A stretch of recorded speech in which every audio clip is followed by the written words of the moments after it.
आता एक breaking news पाहूया। वैष्णवी तर गेली, मात्र आता वैष्णवीच्या आईवडिलांचा संघर्ष सुरू झालाय। तो म्हणजे वैष्णवीच्या 9 महिन्याच्या बाळासाठी। सध्या हेच वैष्णवीचं बाळ पुण्यातील कर्वेनगर परिसरातील निलेश चव्हाण फॅमिलीच्या जवळ। माझ्या समोर वैष्णवीचे वडील आहेत. एकंदरीत जर आपण पाहिलं तर खरं तर बाळ मिळवण्यासाठी आपण प्रयत्न केले. काय एकंदरीत आपण हे संपूर्ण जे प्रयत्न केले? नाही, बाळासाठी आम्ही 2 दिवस हे केलं. आता माझ्या दुःखात आम्ही होतो. केस नोंदवायची होती. त्यात 1-2 गोष्टी होत्या. त्यामुळे आम्ही तिकडे थोडंसं 2-3 दिवस झाल्यानंतर आम्ही बाळाचं हे केलं. पण आम्हाला कुठं हे काय त्याचा पत्ताच मिळत नव्हता. कुठं ठेवलं आम्हाला काही माहितीच नव्हतं. आणि त्यानंतर आम्हाला परवा दिवशी त्याच्या आजोबांचा फोन आला, म्हणजे राजेंद्र हगवणे यांच्या भावाचा, जयप्रकाश हगवणे यांचा फोन आला. त्यांचे मोठे भाऊ आहेत ते. त्यांचा फोन आला.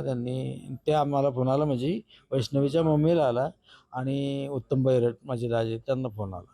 पण त्यांनाही दोघांना सांगितलं की तुम्ही असं करा, वैष्णवीच्या पप्पाला सांगा किंवा तुम्ही स्वतः त्यांचे कोण घरातले असतील त्यांना घेऊन या तिथं प्रभात रोडला. मी तुम्हाला सांगतो कुठं बाळ ठेवले तर तुमच्या ताब्यात देतो. त्या मुलाची खूप हेंडसाळ होती.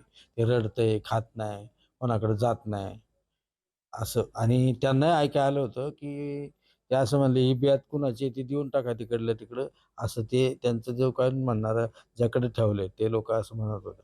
पण मग आमची लोक गेल्यानंतर ते निलेश चव्हाण नावाचा इसम आहे, तो रिव्हॉल्वर घेऊनच असतो.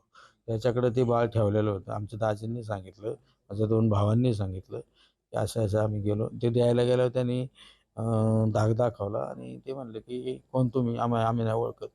हे माझ्या वैष्णवीचे सासरे, जे चुलत सासरे आहेत, ते म्हणले, अरे तू कोण, मी याचा आजोबा आहे, तू कोण लागला. म्हणलं मी तुम्हाला ओळखत नाही.